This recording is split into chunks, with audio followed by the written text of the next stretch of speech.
دیکھیے آپ فکر نہ کریں، یہ جو کوئی شہنشاہ نقوی ہے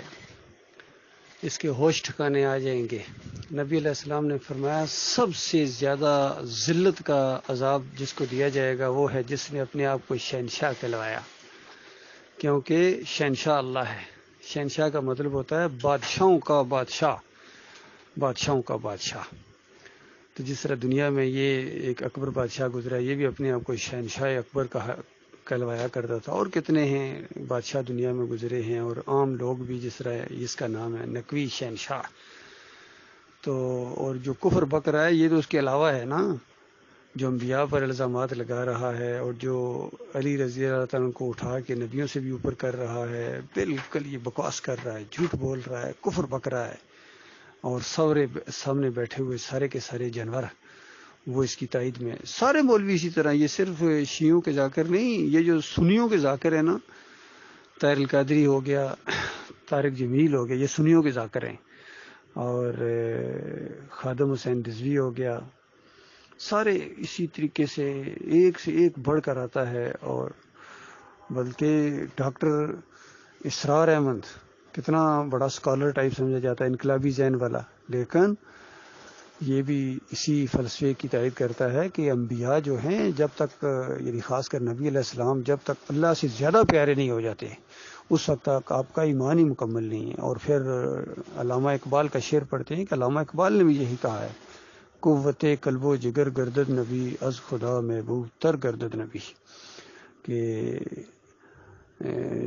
قلب و جگر کی قوت بن جاتا ہے نبی اس وقت جب اللہ سے زیادہ پیارا ہو جاتا ہے، اندازہ لگائیے۔ اور اللہ فرمائے والذین آمنوا اشد الحب للہ، کہ جو مومن ہوتے ہیں وہ شدید اشد الحب للہ، بڑی شدید محبت کرتے ہیں اپنے مالک اور خالق سے۔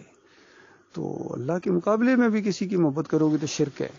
چاہے جائے کہ اللہ سے آگے بڑھا دو۔ تو اس نقوی نے تو علی رضی اللہ عنہ کو انبیاء سے آگے بڑھایا ہے، تو ڈاکٹر اسرار اس نے، اور علامہ اقبال نے نبی علیہ السلام کو بھی اللہ سے آگے بڑھا لیا۔ تو یہ ہے ان کا حال، سارے ایک ہی کشتی کے یہ مسافر ہیں۔ بہرحال اللہ تعالیٰ نے بھی بڑا بہترین انتظام ان کے لیے کر کے رکھا ہوا ہے۔ جہنم کی آگ کو پہلے بنایا تھا، آزمائش میں بعد میں انسانوں کو ڈالا۔ ان سارے کافروں مشرکوں نے اس آگ کے اندر جانا ہے۔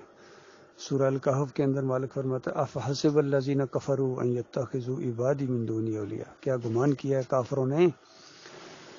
کفر کا فتویٰ پہلے لگایا، قصور بعد میں بتایا۔ فرمایا کیا گمان کیا ہے کافروں نے کہ مجھے چھوڑ کر میرے بندوں کو اپنا کارساز، مشکل کشا، حاجت روا، غریب نواز، نفع نقصان کا مالک، واسطے وسیلے، رکوع اور سجدے میرے بندوں کے وہ ثابت کرنا شروع کر دیں، اور پھر یہ سمجھیں کہ میں ان کو شاباشی دوں گا۔ فرمایا ٹھہرو ذرا سنو، انا اعتدنا جہنم للکافرین نزلا، ہم نے ایسے ہی کافروں کے لیے جہنم بنائی ہے۔ جہنم تو بنائی ہی ایسوں کے لیے ہے، ایسی خوفناک جہنم اللہ تعالیٰ نے بنائی ہے جس کے اندر یہ سارے کے سارے یہ شرک اور کفر کرنے والے اور دائی شرک، یہ خاص کر صوفی لوگ، اور نور میں نور اللہ کہنے والے، اللہ کے بیٹے قرار دینے والے، اللہ کے علاوہ ان کے چڑھاوے چڑھانے والے، نذرانے پیش کرنے والے، 11ویں اور 12ویں والے، کشف المحجوب والے، انفاس العارفین والے، کنیت الطالبین والے، یہ سارے کے سارے ملفوظات والے، مجدد الافسانی، اور یہ سارے کے سارے جو مسلک پرست ہیں اور کہتے ہیں ہمارے فرقے کے بانی ہیں حضرت صاحب قاسم نانوتوی اور حضرت اور اعلیٰ حضرت جو ہیں، اور میاں نذیر دہلوی، اور یہ سارے کے سارے ابن عربی، سارے کے سارے جو بھی کفر و شرک کے اندر یہ مرے ہیں، یہ جہنم کا ایندھن بن گئے، اور باقیوں نے اسی لائن پر جانا ہے، بھیڑ بکریوں کی طرح، جس طرح سر نیچے کر کے پیچھے جا رہے ہیں، آنکھیں بند کر کے اندھے، جانوروں کے جانور۔ تو بتائیے اس ملک کے اندر اس طرح کے بکواس کیے جاتے ہیں اور ان کو کوئی پوچھنے والا نہ ہو، تو بتاؤ کیا وہ اسلام کا قلعہ ہوگا یا کفر و شرک کا یہ گودام بنا دیا انہوں نے پاکستان کو؟ اور ایک سے ایک فریب کار آتا ہے، ان کا لیڈر آتا ہے، شرک کے انجیکشن دیتا ہے، ان کو تھپکی دیتا ہے کہ میاں لگے رہو بالکل، بڑے بڑے آئے ہیں اسی کو، کوئی سونے کے دروازے لگانے والے، کوئی حلوے بانٹنے والے،